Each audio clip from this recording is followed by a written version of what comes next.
Episode की starting में हम देखते हैं अनु बापूजी, मनोहर जी और मामा जी को स्वतंत्रता दिवस की हार्दिक शुभकामनाएं देती है। इधर मामा जी बोल रहे होते हैं हैप्पी होली। अनु बोलती है आज होली नहीं है। अनु उन तीनों को बोलती है आप सुबह सुबह से कहाँ से आ रहे हो। बापूजी बताते हैं कि हम लोगों को वो पास वाली स्कूल में बुलाया था, हम वहाँ पर गए थे। अनु बोलती है हमें भी बताना चाहिए था। बापूजी बोलते हैं मैंने सोचा था कि शायद तुम लोग डांस की प्रैक्टिस कर रहे होगे और शादी की भी तो इतनी तैयारी करनी होती है। अनु बोलती है देश सबसे पहले, बाकी के काम बाद में होते रहेंगे। हमारे देश में स्वतंत्रता दिवस को कितने अच्छे से मनाया जाता है। हमारे मोहल्ले में सब लोग एक जगह इकट्ठा होकर स्वतंत्रता दिवस मनाएंगे ना, मैं वहाँ जा रही हूँ। बापूजी सबको बताते हैं कि हमारे मोहल्ले में स्वतंत्रता दिवस को धूमधाम से मनाया जाता है। अनु बोलती है शादी की तैयारियां तो बाद में होती रहेगी। इधर मामा जी बोलते हैं किसकी शादी, मेरी शादी करवा रहे हो क्या राखी के साथ। बापूजी बोलते हैं अरे अरे अभी तुम्हारी उम्र ही क्या है। मामा जी बोलते हैं क्या है। मनोहर जी बोलते हैं तुम्हारी उम्र तुम्हें ही पता होगी। मामा जी बोलते हैं मैं तो भुलक्कड़ हूँ। अनु बोलती है ठीक है अब मैं चलती हूँ। अनुपमा अपने मोहल्ले से जा रही होती है, तभी वहाँ पर वो एक औरत को देखती है। एक औरत अपने बच्चे को फ्लैग लगा रही होती है। वो बोलती है तुम इस पेज को उतारना मत। वो बच्चा कुछ खा रहा होता है। वो औरत उस कचरे को यूं ही सड़क पर गिरा देती है। इधर सफाई करने वाली बोलती है मैडम आप इस कचरे को डस्टबिन में भी तो डाल सकती हो। वो औरत सफाई करने वाली को बोलती है ये कचरा उठाने का काम तुम लोगों का है, तुम लोग किस चीज़ के पैसे लेते हो। उस कचरा उठाने वाली की बच्ची वो सारा कचरा उठा रही होती है, लेकिन अनु उसे रोक लेती है। अनु उस औरत के पास जाती है और बोलती है आप अपने बच्चे को स्कूल लेकर जा रही हैं। और वो औरत बताती है कि आज मेरे बेटे की स्कूल के अंदर इंडिपेंडेंस डे मनाया जा रहा है, तो मैं चाहती हूँ ये इस दिन की महत्वपूर्णता को समझे। अनु बोलती है लेकिन क्या आप इंडिपेंडेंस डे का महत्व समझती हैं। औरत बोलती है आप क्या कहना चाह रही हैं। अनुपमा बोलती है ये कचरे वाली नहीं है, ये भी अपनी जॉब करती है, जैसे आप अपनी अलग जॉब करती हो मैं अपनी अलग जॉब करती हूँ। जो लोग कचरा फेंकते हैं ना, उसके बाद ये सफाई वाली साफ़ करती है, तो ये औरत सफाई वाली हुई और आप हुई कचरे वाली। वो औरत बोलती है तुम ऐसे कैसे बोल सकती हो। अनु उस औरत को बताती है कि ये भले ही गरीब हो, लेकिन इसने अपनी बच्ची को कितने अच्छे संस्कार दे रखे हैं। इसने अपनी बच्ची को समझाया है कि सारे काम बराबर होते हैं, कोई काम छोटा बड़ा नहीं होता। लेकिन आप अपनी बेटे को क्या समझा रहे हो। जहाँ मर्जी हो वो कचरा फेंक दे, जिस किसी से भी हो बदतमीजी कर ले। आप देश के स्वतंत्रता दिवस को मना रही हैं, लेकिन आप यहाँ पर बिल्कुल भी सफाई में ध्यान नहीं दे रही। आप जैसे ही लोग होते हैं जो देश से बाहर जाते हैं तो बोलते हैं कि हमारा देश बहुत गंदा है, खुद ही कचरा इधर उधर फेंकते रहते हो। अनु बोलती है जो माँ बाप करते हैं वो बच्चे देखकर ही सीखते हैं। हम देखते हैं वो बच्चा सारा कचरा उठाकर डस्टबिन में डाल देता है। अनु उसको बोलती है अरे आप तो बड़े समझदार हो। अनु उन दोनों बच्चों को गले लगा लेती है। आगे हम माही, राही और परी को देखते हैं। परी के पास राखी की पिक्चर आ जाती है। तीनों सारी पिक्चर देख रहे होते हैं और बहुत खुश होते हैं। राही बोलती है हम लोगों ने कितने दिनों बाद कितना सब कुछ एंजॉय किया। परी बोलती है मेरा तो दिल कर रहा है मैं वहीं चली जाऊँ, शादी वाला घर है ना, कितना एंजॉयमेंट होता है। माही बोलती है परी ऐसा सोच भी मत, वरना मोटिबा और माँ दोनों ही बहुत गुस्सा करेंगे। इधर राही जब पिक्चर देख रही होती है तो अनु की पिक्चर आ जाती है, तो राही थोड़ी सी अपसेट हो जाती है। परी बोलती है राही क्या हुआ, अनुमा को कोई और प्यार दे रहा है तो आपको जेलेसी हो रही है। राही बोलती है मुझे क्यों जेलेसी होगी, अगर वो अपने नए परिवार के साथ खुश है तो ठीक है। आगे हम अनु को देखते हैं, वो हल्दी पीस रही होती है। अनु थोड़ी इमोशनल हो जाती है। वहाँ पर भारती आती है। भारती बोलती है देखो हल्दी के अंदर माँ के आंसू भी घुल गए हैं, ये हल्दी तो और शुभ हो गई। अनु बोलती है मुझे तो विश्वास ही नहीं हो रहा कि अंश की शादी है। ऐसा लगता है कि कल की ही बात है जब वो मेरा साड़ी का पल्लू पकड़कर मेरे पीछे पीछे घूमते रहता था और वो हर रोज़ यूं ही गिरता पड़ता रहता था, जिसकी वजह से मुझे हमेशा उसके घुटनों पर पैरों पर हल्दी लगानी पड़ती थी। और अब उसकी शादी की हल्दी होने वाली है। अनु समर को याद करती है। वो बोलती है समर सबसे ज़्यादा मुझी से प्यार करता था। समर के जाने के बाद मैं बिल्कुल अकेली पड़ गई थी, लेकिन अंश आया और अंश ने समर की सारी कमी पूरी कर दी। मैं अंश की शादी में बहुत नाचूंगी। भारती बोलती है अनुताई आपके परिवार के सभी लोग बहुत अच्छे हैं। अनु बोलती है हाँ, कोई भी बुरा नहीं होता, बस परिस्थितियाँ बुरा बना देती है। भारती बोलती है आज मुझे चोल की बहुत याद आ रही है, हम वहाँ पर भी स्वतंत्रता दिवस बहुत धूमधाम से मनाते। अनुताई क्या ऐसा नहीं हो सकता कि प्रार्थना की शादी में उसके पेरेंट्स भी आ जाए, उसे अपने माँ पापा का प्यार मिलेगा, उनका आशीर्वाद मिलेगा। अनु प्रार्थना के पास जाती है। प्रार्थना अपसेट होती है। अनु प्रार्थना को बोलती है आंसू मत बहाओ, अपने परिवार के पास जाओ और उन्हें मनाने की कोशिश करो। अनु बोलती है बचपन में कोई चीज़ चाहिए थी तो तुम जिद करती थी ना, वैसे ही तुम्हें अब जिद करनी है कि आपको मेरी शादी में आना ही होगा। और माँ बाप को मनाना दुनिया का सबसे आसान काम होता है। प्रार्थना बोलती है मेरे पेरेंट्स ये बात क्यों नहीं समझ रहे कि मैं अंश के साथ कितनी खुश हूँ। वो इस बात को समझ नहीं पा रहे। मैं सबको बताना चाहती हूँ कि अंश कितना अच्छा है, वो मेरा कितना ख्याल रखता है। अनुमा क्या आप मेरे साथ चलोगी? अगर आप मेरे साथ चलोगी ना तो मुझे हिम्मत मिलेगी। आगे हम कोठारी हाउस का सीन देखते हैं। हम देखते हैं गौतम बोलता है पापा ये काम मैं कर लूँगा। पराग बोल रहा होता है पहले आप अपने घर को जाइए। गौतम बोलता है मुझे पता है आप मेरे घर मुझे क्यों भेजना चाहते हैं।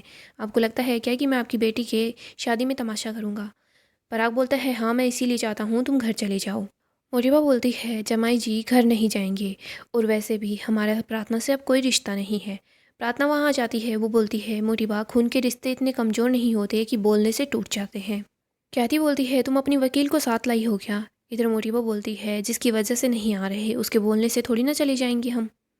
अनुपमा बोलती है आप मुझे अनदेखा कीजिए और सिर्फ अपनी बेटी पर फोकस कीजिए। अनु सब लोगों को बोलती है आपकी बेटी आपसे बात करने के लिए आई है, एक बार आप इसकी बात सुन लीजिए। गुस्सा रिश्तों से बड़ा नहीं होता। अनु शादी का कार्ड दिखाती है और बोलती है प्रार्थना अपने हाथों से आप लोगों के लिए शादी का कार्ड लेकर आई है।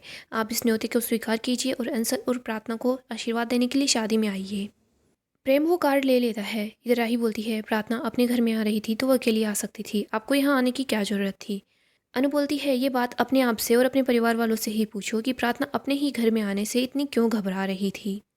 प्रार्थना बोलती है माँ मोटिबा पापा मैं यहाँ पर झगड़ा करने नहीं आई हूँ, मैं झगड़ा ख़त्म करने के लिए आई हूँ। कोई भी रिश्ता हमेशा एक जैसा नहीं होता, कभी कभी प्यार पर गुस्सा हावी हो जाता है और गुस्से के पीछे भी प्यार ही होता है।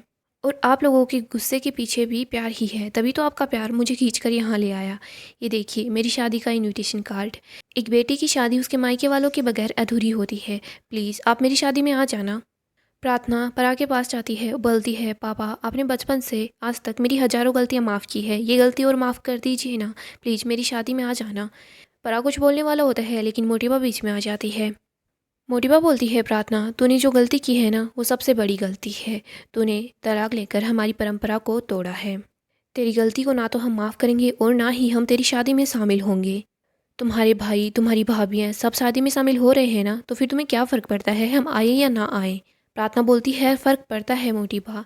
भाई और भाभी कभी भी माता पिता की जगह नहीं ले सकते। प्रार्थना बोलती है पापा क्या आपकी मैं कुछ नहीं लगती, आप मेरी शादी में नहीं आओगे? पापा बोलिए ना। ख्याति बोलती है ये सवाल करके कोई फ़ायदा नहीं है। प्रार्थना बोलती है आपको तो मैंने अपनी माँ से भी ज़्यादा प्यार किया है और आपने भी मुझे मेरी सगी माँ से ज़्यादा प्यार किया है। ख्याति बोलती है इसका क्या फ़ायदा? अगर तुम मुझे अपनी माँ समझती तो अपना दुख बाहर वालों को जाकर नहीं बताती। प्रार्थना बोलती है मैंने आप सब लोगों को बताने की कोशिश की थी, लेकिन आप ही बताइए किसी ने मुझ पर ट्रस्ट किया? प्रार्थना बोलती है किसी ने मेरा विश्वास नहीं किया। और हाँ, कभी कभी कुछ बातें ऐसी होती है जो परिवार वालों के बजाय दोस्तों से की जाए तो अच्छा होता है। अनु ख्याति को बोलती है ख्याति जी आप ये मत सोचिएगा कि शाह हाउस में प्रार्थना आपको छोड़कर मेरे पास आई थी। जब ये शाह हाउस में आई थी तब मैं वहाँ पर नहीं थी। प्रार्थना बोलती है माँ जब मैं घर छोड़कर चली गई थी तो आप मेरे पास क्यों नहीं आई? आप मेरे पास आती मुझे कान पकड़कर वापस घर ले आती, आप बोलती कि मैं सब कुछ ठीक कर दूंगी। लेकिन नहीं, कोई भी मेरे पास नहीं आया। मैं यहाँ पर आई हूँ नाराज़गी जताने नहीं, नाराज़गी ख़त्म करने के लिए। अनु बोलती है इस बच्ची को पहली शादी में बिल्कुल भी खुशी नहीं मिल पाई।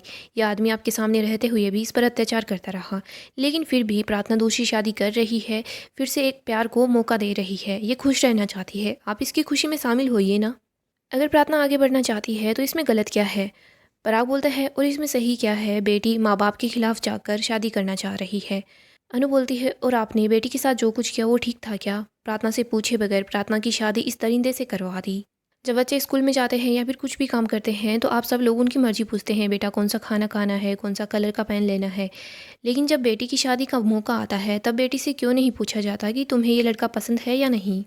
बेटी के जीवन में ये छोटी छोटी चीज़ें ज़रूरी है या फिर उसका जीवन साथी कौन होगा, उसे किससे शादी करनी है, ये ज़रूरी है? गाइस डेली अपडेट के लिए आप हमारे चैनल को सब्सक्राइब कर लें और वीडियो को भी लाइक कर दें। दोस्तों नेक्स्ट एपिसोड काफ़ी धमाकेदार होगा। हम देखते हैं मोटिबा को अनु पर बहुत गुस्सा आता है। वो अनु को बोलती है आपने अपनी ज़िंदगी में क्या ही कर लिया। जब औरतों को आज़ादी मिलती है तो आप जैसी औरतें उस आज़ादी का बहुत ज़्यादा गलत फ़ायदा उठाती है, जिसकी वजह से आजकल आज़ादी मिलती ही नहीं है। अनु बोलती है मैंने कौन सा आज़ादी का ऐसा फ़ायदा उठा लिया?